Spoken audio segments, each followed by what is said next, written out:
they've done a bearing. Yeah, the V6 had been sitting for a long time and we were probably a little bit hard on it.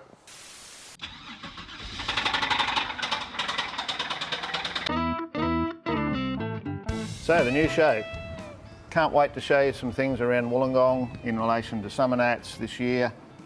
First cab off the rank, we're going to go over and see my neighbour Dave. So we've got a really unique relationship where we've got the hole cut through like on some of those TV ads. So we'll go over, see if he's in the shed, he normally is, and check out what he's up to.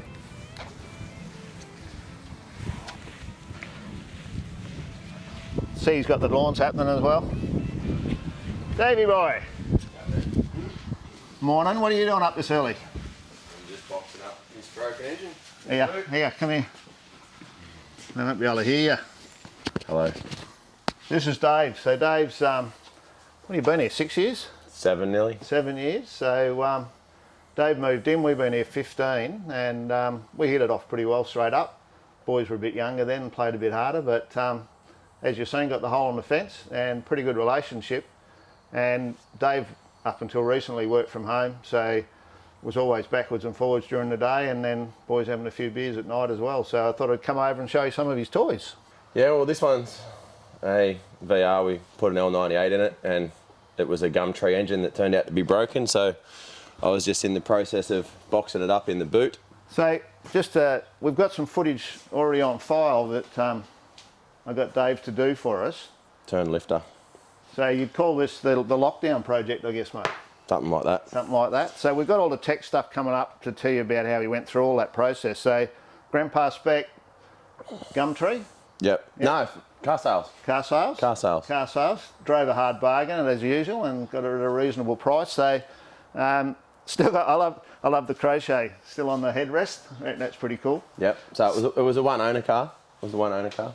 That's so it's one of those stories though, isn't it, that the first time you drove it, or the second or third time you drove it, they'd done a bearing. Yeah, the V6 had been sitting for a long time and we were probably a little bit hard on it.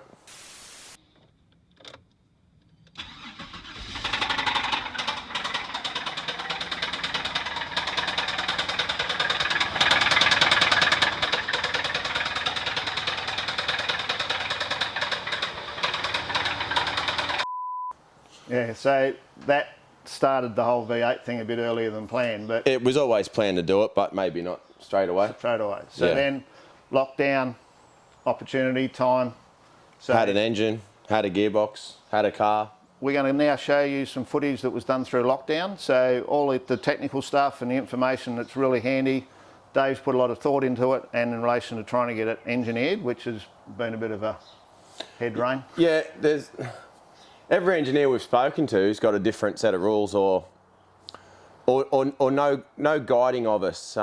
They sort of, you ask them a question, what can I do with this? Oh, well, there's lots of things you can do, but you never get a definitive answer. So we've kind of, from speaking to several of them, had to take an educated guess from what they've said and put something together ourselves. So one of the things we were going to do was put Holley EFI in it because it was easier, but we then learnt that would have to go through emissions testing and that would be harder. So we went through the extra expense of making the L98 computer work in the car. Engineering, it's just that's the problem. So we're going to show you a lot of that, and there'll be some follow-up once the car gets going. So hope you enjoy the show.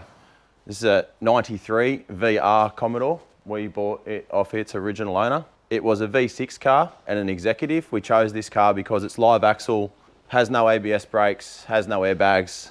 It's the last model Commodore that's a billy cart, so we can do what we like and it's easier to get through engineering. This engine is an L98 from a VE 6 litre.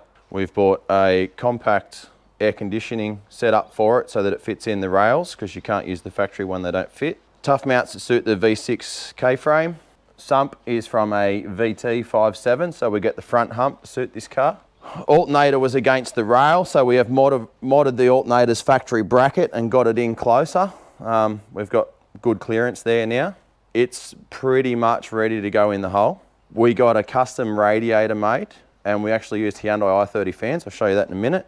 That's a top hose for a VE and it fits pretty good. And then a factory V6 VS top hose works pretty well with that. As for engine bay tidying up, well, we've done nothing about that because I need Howard's help and he can do a freebie engine bay tidy up for me at some point in time. That brake booster is VT brake booster, or VT to VZ brake booster. The brakes we're running on the front are VZ SSZ brakes, so the 320mm. They're just a factory bolt up type thing and will work fairly well. Gearbox is a manual valve body turbo 400. Diff is the factory Borg Warner 28 spline, but True Track center 3/4/6 ratio, strengthening rear hat, factory brakes. This is the radiator setup that we have had manufactured for it. So these are Hyundai i30 fans. They were very slimline through here. The sizing was pretty well right for a factory 5-litre type radiator setup. So we decided to go with those. When we had the radiator made, we had the brackets all made on it so that they all bolt up and the overflow tank comes onto here. So that gives us good engine clearance. We'll get some pictures of it once that's all together. Boot's full of parts, as what everybody does when you're building a car. That's a Tough Mounts gearbox cross member VL to VS that makes it a straight bolt in rather than trying to make it ourselves. So the box has been made by Fig Tree Automatic Transmissions. It's good to suit 850 horsepower in case we get lucky and we put a top mount supercharger at some point in time. The internals of that I couldn't really tell you too much about because I don't know anything about gearboxes, but it's manual valve body, and the shifter we have put in it is a B&M Stealth. So we've tried to make that come out through the factory hole. To put it in there, we had to cut off the little reverse lockout arm and move it to the center so that we didn't have to cut a second hole over here for it to come through. And this little slide here that we've made for it, believe it or not, it's the side out of a black plastic bucket. So we do wish to keep this car registered and engineer it to be completely street legal to go wherever it is we wish to go. I have spoken to some engineers about it, and there seems to be many grey areas around it, and I don't seem to be able to get a straightforward answer. So what we've decided to do is go ahead and build the car to the best of our ability, keeping some things in mind, and then we will have to see some engineers about it. But a couple of the things that I guess I've found from speaking to engineers is it seems to be a pretty common thing that they want a minimum of a 10mm gap everywhere. So they want 10mm from this, they want 10mm from this decay frame, they want 10mm from extractors, which has proved fairly challenging in this build, having to move alternators in further and bend exhaust pipes even though they're bought and they fit, and yes they fit, but we've only got 2mm gap here or something that is going to create an issue for engineering. So we've spent a lot of time along the way trying to sort those things out. We were originally going to put a Holley EFI computer in it, but that means that it has to go through emissions testing for engineering, which makes a whole another cost to it, etc., etc. So we decided to go with the factory computer and send the harness to Justin to get done. We probably would have liked to have put a manifold on it, but once again, that sends it down the road of emissions testing, etc. So we've decided to stay completely standard with the engine. In a lighter car, a 6-litre should push it pretty good anyway.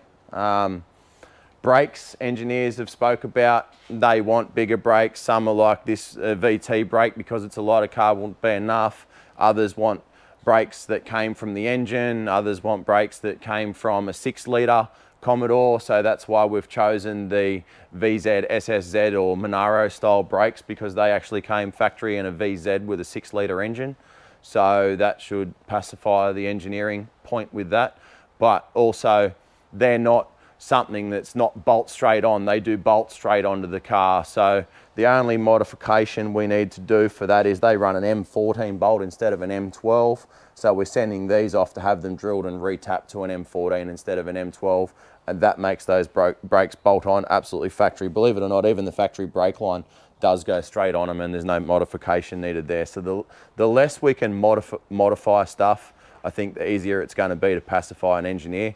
And the stuff that does need to be modified is things like your left-hand starter relocation, engine mounts, etc. And we have bought those rather than try to make them, because I think that should be easier from an engineer's point of view to say, well, a company makes these and they mass produce them, so it's as close to standard as we could buy rather than backyard hack make it ourselves. So this is the wiring harness for the conversion.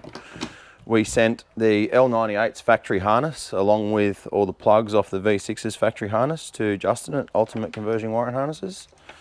And he has sent us back this, so it should all just be a plug and play setup. And with that, he's included some bits to make the speedo work off the Turbo 400, as well as some extra sensor points so we can put some of the V6's factory temp sensors and oil pressure switches into the L98 as well, so the computer sees everything it needs to see, but also the dash will work and look as per factory when the car's up and running. So like all builds, get it all together, get the fluids in it, kick it in the guts, it's got to rattle. So what's the story, Dave? So yeah, we'd bought the engine from Gumtree, buyer beware, I guess. As soon as we'd started it, it didn't sound right. We did some backyard diagnostic. We put an oil pump on it in the bay, which was difficult to do, but we done it and it didn't improve anything. So we've decided we'd better pull it out and pull it down, and it turned out to be a turned lifter. Just a pretty standard OS problem.